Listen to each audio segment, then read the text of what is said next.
वालेकुम वरहमतुल्लाहि वबरकातुहू। वालेकुम अस्सलाम वरहमतुल्लाहि वबरकातुहू। जी माशाल्लाह, मेरी कौन बहन और कहाँ से?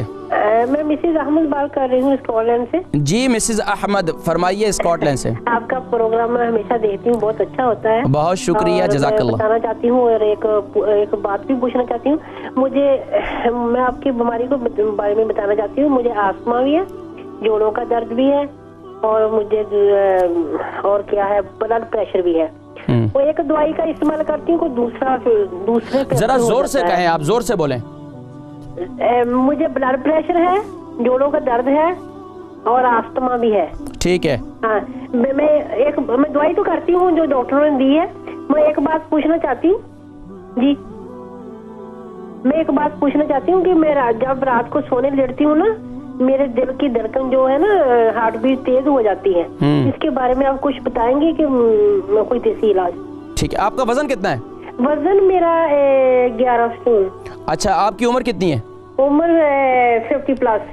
आप प्रोग्राम देखें, मैं जिक्र करता हूँ, ठीक है? बहुत शुक्रिया। इसके साथ साथ उनकी उम्र 50 साल है। उनको सांस की तकलीफ भी है, जोड़ों की तकलीफ भी है, ब्लड प्रेशर भी है और रात को जो है उनको ज़्यादा ये तकलीफ़ रहती है। अब देखें, जब ब्लड प्रेशर भी है, जोड़ों की तकलीफ भी है, एक तो ये उम्र के साथ साथ जो है ये बढ़ता चला जाता है और ख़ास तौर पर सांस की तकलीफ भी है। और बतला रही थी कि मैं मेथी दाना और जो है वो भी कंटिन्यूसली इस्तेमाल कर रही हूँ। ये बहुत अच्छा है, मेथी दाने को आप जारी रखें। लेकिन इसके साथ साथ जो है आप जो मैं नुस्खा आपको आज बतलाऊंगा जोड़ों के दर्द के लिए और सांस की तकलीफ़ के लिए, तो इंशाअल्लाह और ब्लड प्रेशर के लिए ये इंतहाई मुफीद है।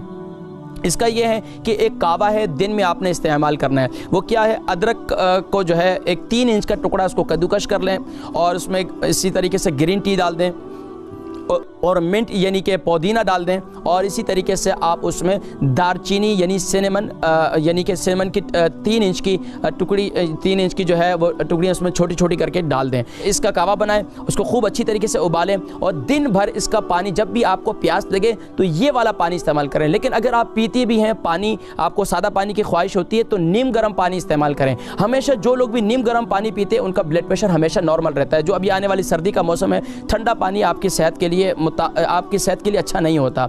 अब इसमें डीपली मैं आपको बताऊं कि जब आपके जिस्म में ठंडा पानी जाता है तो आपके जिस्म को, आपके जो अंदर मैदा है वो उसकी जो दीवारें जो है वो सिकुड़ जाती हैं और फिर आपका मैदा जो है वो ख़राब हो जाता है। तो ये हमें अगर पता हो कि आपके जब आप ठंडा पानी पीते हैं या कोल्ड ड्रिंक पीते हैं तो आपके पूरे जिस्म को कितनी मेहनत करनी पड़ती है दोबारा आपके मैदे को गर्म करने के लिए। तो अगर आपको ये पता चल जाए तो आप ज़िंदगी में कभी भी ठंडा पानी इस्तेमाल ना करें। तो ये जहन में रखें। एक तो ये आप कावा इस्तेमाल करना शुरू कर दें, इससे इंशाअल्लाह आपका ब्लड प्रेशर भी और आपके जोड़ों की तकलीफ। और मेथी दाना जो है जिस तरीके से आप इस्तेमाल करें रात को गीला करके, उसको दूसरा तरीका ये है कि आप रात को ही उसकी फक्की ले लें, यानी कि रात को इसको ग्राइंड कर लें और पानी के साथ इसे इस्तेमाल करें, तो इंशाअल्लाह ये भी आपके लिए मुफीद है। एक तरीका ये है कि सुबह नहर मुँह आप इस्तेमाल करती हैं, वो भी इसको भी जारी रखें रात को गीला करके, और एक दिन छोड़कर एक दिन जो है आप यानी कि उसे रात को उसकी फक्की भी ले लें। इंशाअल्लाह मुझे फिर अगले 7 दिनों में दोबारा बतलाएं, इंशाअल्लाह बेहतर होगा।